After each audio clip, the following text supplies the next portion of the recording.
So please help me make welcome Comfort Okran as she takes us on mentoring for transformation.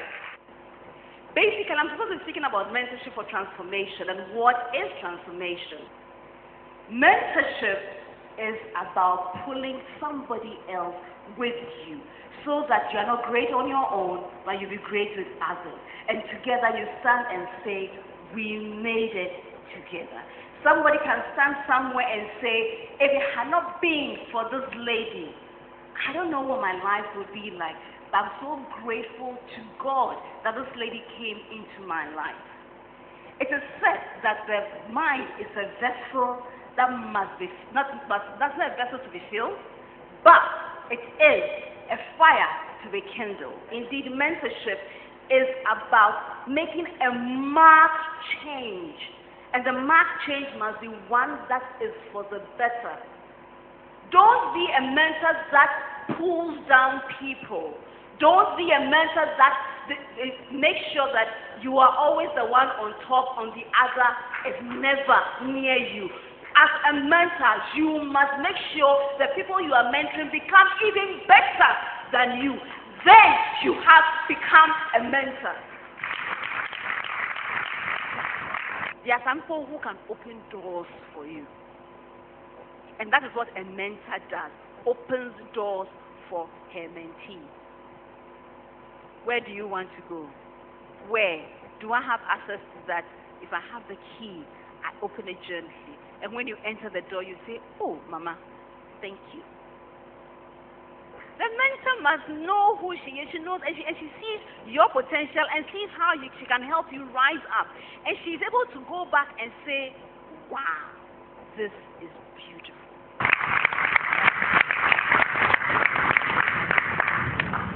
African women of what? We are beautiful. African women of what? We are beautiful. African woman of what? I am an African woman of what? This morning, we have heard a lot about a woman who is a woman of worth. And we have also heard from Comfort basic things as a mentor. This is African leaders, the women that are leaders in Africa. I want to say, before I ask my question, that mentorship is not easy. It is a bit difficult. Why? Because you as a mentor, you have to be on your guard all the time. You have to be responsible all the time. You also always have to show forth your good footstep all the time. But that is what is needed for us to make the progress that we need. That each time at our duty post we are responsible. At every point in our offices, the men see us and they see the quality of responsibility in us. Virtues that will stand us out as virtuous and worthy women of Africa. African women of worth. Every woman in the room, you are welcome. For wanting to be a woman of worth, for wanting to learn more, for the meekness, for the humility, I think you should celebrate yourself. I am going to be talking about vision casting. I'm going to be talking about other aspects of leadership today. And the whole idea is that we want to go back as more effective leaders. We want to understand the fact that, first, potentially every one of us is a leader. I believe the fact that we're women, we're natural leaders. Women were born to lead. We were born to lead humanity. Succession. There is no success without a successor. I will say it again. There is no success without a successor. If you say you have led and you leave, and the person who takes over from you is not better than you, you have failed. The measure of greatness in leadership is the ability to live. So, we see now that leadership is influence. They might deny you the podium, they might not let you get to the National Assembly, but they cannot control what you tell the girls in your compound. They cannot control the songs you sing to your children when they go to bed. They cannot control the stories you tell and the values you pass on. They might deny you a voice, but they cannot deny you communication. We need to look and ask ourselves, okay, we need to ask ourselves, what will you do if you already have all the money you have ever wanted? There's a difference between what you are paid to do and what you are born to do. What would you do if you were guaranteed not to fail? Because I noticed that fear of failure keeps a lot of women from what they would really want to do. Let us say you are guaranteed you cannot fail. What is that thing you would do? Write it down in your notebook, please. The vision, the definition of vision is a documented picture of a preferable future. People would prefer that you do what they say, but they cannot be the change they want to see. Every leader must become that change that you want to see. You want to see honest people in power. Be the honest woman in power. And I want you to know that when your mentor is shining, you are the one shining through that person. You must have succession, because succession is the only way to immortalize your vision. Succession is protecting your vision from beyond the grave. So you are dead, but you are not dead. Thank you very much.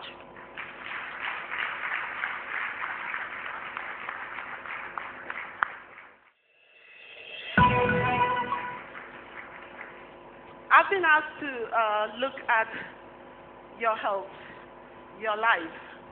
What I've done is actually to rethink that and say that your health is your life.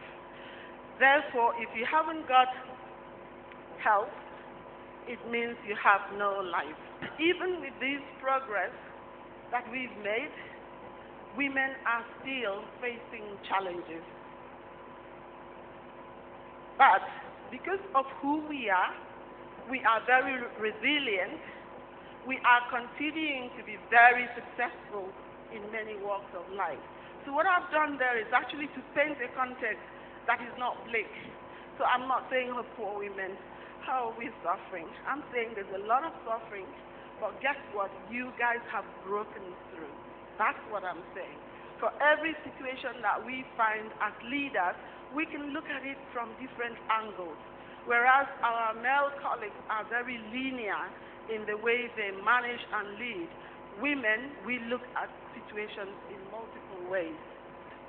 Discover your personal mission, and please always look at your values and keep a values audit, because that would help you to stay sane.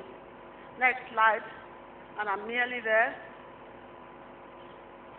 But there are still some women health issues still to be sorted, and it requires urgent attention.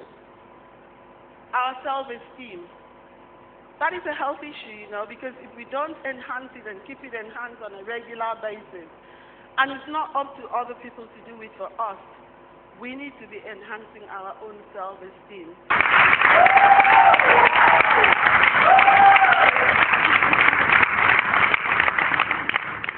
If you sincerely believe that you are an African woman of worth, you should be talking louder than this. I want you to put your hand on your chest and say, I am an African woman of worth. How many of you truly believe that there is a supreme power? Entrepreneurship is about learning to embrace challenges. It is about taking risk. It is about hard work. It is about believing in self. And in your quest to beat the odds and to make it happen as entrepreneurs and as women leaders, you need to understand that there will be a lot of struggle. And I keep saying this because it will not be easy, and especially for me as a young woman. Each one of you here today is what I will call a girl woman. A girl woman is an African woman of worth. Women who are ambitious, women who will never say never, is what I want to say. Women who are eager to stand for what they believe in. You see, each one of us as women need to believe that we are African women of worth. And as an African woman of worth, you need to remember that whatever it is, the challenges will come, but never give up. Keep hoping and learn to not say no for an answer. I want to end my presentation today with one of my favorite quotes. It's a popular quote from Marianne Williamson, and it says, and I'm sure that a lot of you have heard it before. She says, our deepest fear is not that we are inadequate. Our deepest fear is that we are powerful beyond measure. It is our light, not our darkness, that frightens us most. We were born to make manifest the glory of the universe that is within us. It is not just in some of us. It is in all of us.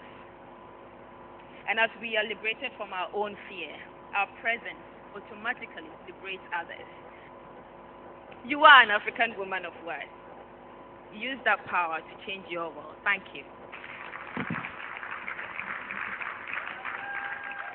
African women of worth. You know, your mentality will soon determine your reality. It's a fact. And every day when I do my morning devotion, I kneel down to thank God for making me a woman, because there's no regret about that. Sovereignty knows what he's doing when he made you a woman. It's not a mistake. And so I don't really like it when people pity women too much, that we don't have opportunity. We have a lot of opportunities. You must celebrate and be excited for being a woman. You must be excited and be proud for being a woman. You must be glad for being a woman. You have to be fulfilled for being a woman. It's compulsory for you to be that. I don't want to be a man. Where will all the colors go if I'm a man? How will I be able to combine and do color block if I'm a man? I just have to be a woman. And I love it, and that does not change my leadership quality. Whatever you see today is a product of vision. Without vision, you are not going anywhere. Even if you're a mother, you need to be a visionary mother. If you're a business person, you need to be a visionary business person. And vision simply, as it's been said, is the picture of your preferred future. Wisdom is profitable to direct you. If you are not a wise woman, you are going nowhere. Many of us are too foolish. That's why a house head will take your husband from you. That what? May my God grant you wisdom. May God open your eyes of understanding to see what you should see. As a woman of worth and as a total woman, run after wisdom. Let wisdom be your watchword. Let wisdom be your guide. You have to be wise, oh. You cannot afford to be foolish. Foolish women are losing their homes. But let's begin to make peace, not only in our home, in our nation, in our community, at work, and everywhere we find ourselves. And we will be truly become women of worth. I hope I've been able to reach out to you this morning. Thank you for listening. Each and every one of us here are very, very special. Time will fail me to talk about your beauty and your excellence. But wherever you are seated, please take it from my heart that I celebrate you. So please, let's celebrate ourselves as a family, as sisters, and of course the brothers in our midst, the privileged brothers. Thank you so much. Quickly, we want to move on. While the first speaker was on, our second speaker came in, and I'm very excited to hear her speak. Awlc Aisha Babangida is a psychologist by profession and a passionate African woman who is interested in the self-development of the rural woman. The first daughter of the former head of state, General Ibrahim Badamasi Babangida, she believes in empowering and making the rural woman become self-reliant and independent.